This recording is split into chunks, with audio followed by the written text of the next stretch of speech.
Hello friends, and welcome to Wicked Duel. We tell stories of the fascinating, the strange, and the unusual. If you love a good mystery or are curious about the world's spooky secrets, you're in the right place. Join us as we explore the shadows and the light, the stories whispered in the dark, and the wonders hidden in plain sight. We're glad you're here. Now sit back, relax, and listen to the tale of the witch that ancient Rome tried to forget. Imagine strolling through the newly landscaped gardens of Maecenas on Rome's Esquiline Hill, a symbol of Augustus's revitalized, orderly empire. Now imagine that by night, this civic space is defiled by a haggard figure digging pits for blood, whispering curses, and brewing poisons. This was Canidia, the urban witch who stalked the poetry of Quintus Horatius Flaccus, Horace. She was not a figure from mythic forests, but a creature of the city's gritty underbelly. Through her, Horace, Rome's premier poet of the Augustan age, crafted one of antiquity's most complex satires. She was not merely a monster, she was a mirror. In Canidia's grotesque rituals and street corner magic, Horace reflected the superstition, social climbing, and moral anxiety festering beneath the marble facade of early imperial Rome. This is the story of how a poet used a witch to tell the truth about his world. Canidia emerges from the turbulent, violent birth of the Roman Empire. Horace began writing his epodies in the 30s BCE, a decade scarred by civil war following the assassination of Julius Caesar.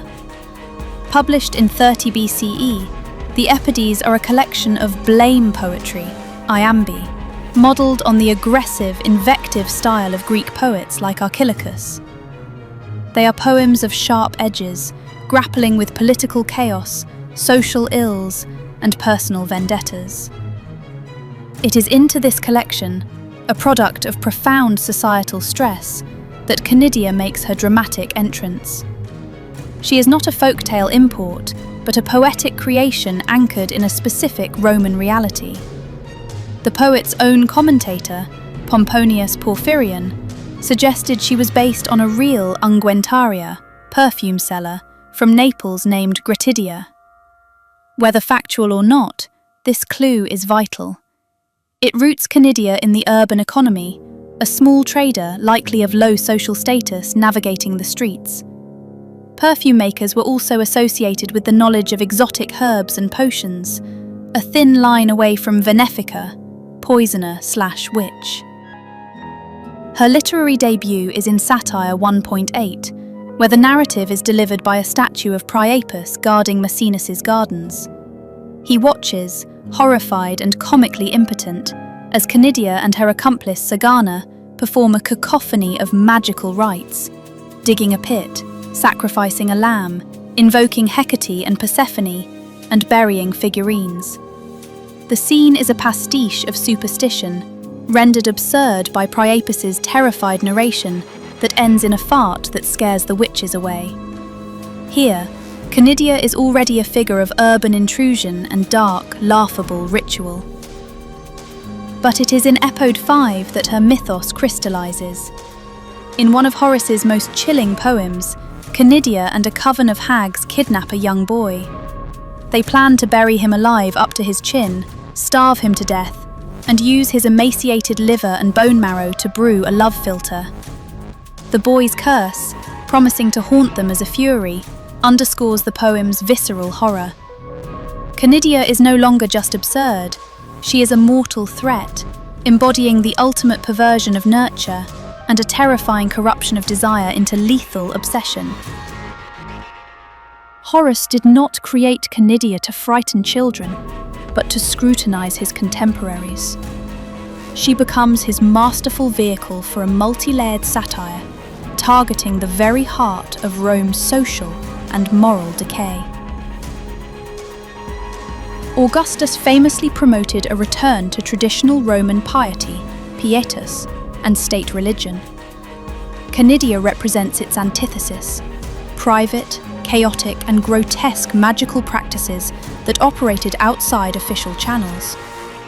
Her rites in Satire 1.8, a jumble of Greek underworld gods and homegrown spellcasting, parody the popular street magic and superstitious anxieties of the urban plebs and credulous elites. By portraying her rituals as both horrifying and ridiculous, Horace critiques a society clinging to irrational beliefs. This was a real concern. The city aedile Agrippa had expelled magicians from Rome in 33 BCE, showing the state's fear of these uncontrolled practitioners. Canidia is inextricably linked to the poet's own fraught social position. Horace, the son of a freedman, was an outsider elevated by Maecenas' patronage into the heart of the Augustan literary circle. This anxiety permeates his work. In Episode 4, he attacks a presumptuous former slave who has become a military tribune, asking, "Where do you think you're going in that get-up?" This scorn for the nouveau riche upstart mirrors the disgust directed at Canidia. As a low-born ungunteria who wields a terrifying illicit power, she embodies the nightmare of the marginalized seizing control. Her power is unnatural because her social ascent would be. Horace's complex relationship with her, both repelled and fascinated, mirrors his own precarious status. Canidia's primary weapon is the love potion, philtrum. But in Horace's world, her magic never works as intended. It corrupts, enslaves, and destroys. This reflects a deep cynicism about obsessive desire and the erotic dysfunction of the age. Furthermore, Canidia engages Horace in a poetic duel. In Episode 17, the final poem of the collection, the poet capitulates. He delivers a palinode, retraction, begging the witch for mercy from her curses. She dismisses him, having the last word. Scholars like Ellen Oliensis see Canidia as Horace's anti-muse. Her dark, irresistible power symbolizes the poet's own fear of creative impotence and his acknowledgement of forces, lust, malice, social chaos, that even his art cannot fully control. She represents a grotesque, feminine and street-smart power that challenges the ordered, masculine world of Augustan poetry. Unlike the mythical sorceress Medea, Canidia's domain is not Colchis, but the Esquiline, once a pauper's cemetery. Her tools are not golden fleeces, but dog's blood, night owls, and poisonous herbs gathered in urban wastelands. Horace paints her with repulsive, hyper-physical detail. Dishevelled hair, pallid skin, gnarly feet. She is the city's id, the ugly, ungovernable and visceral reality that civic beautification projects aimed to bury. She is Rome's own refuse, haunting its new parks. Canidia's legacy endures because she is more than a stock bogeyman. She is a brilliantly crafted literary device through which Horace performed a fearless social autopsy. In her, we see the anxieties of an empire in transition, the fear of the low-born gaining power, the distrust of non-state spirituality, the horror of unbridled desire, and the poet's own vulnerability. She is the shadow to Augustus's light. Ultimately, Horace could not exorcise her. By giving her the final, defiant words of the Epidodes, "You want me to stop?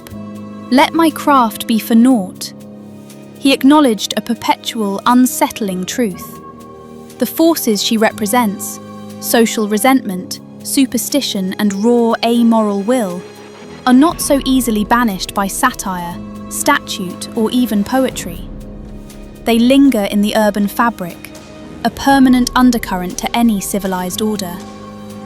Canidia, the urban witch, remains a timeless testament to the dark magic of societal critique, proving that the most powerful spells are sometimes cast in ink.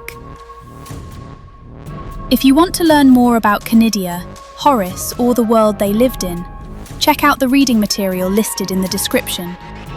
Also, if you enjoy our tales, please remember to like, share, and subscribe. And if you have a story that you would like us to tell, let us know in the comments section. We can't wait to share our next story with you. Stay wicked, friends.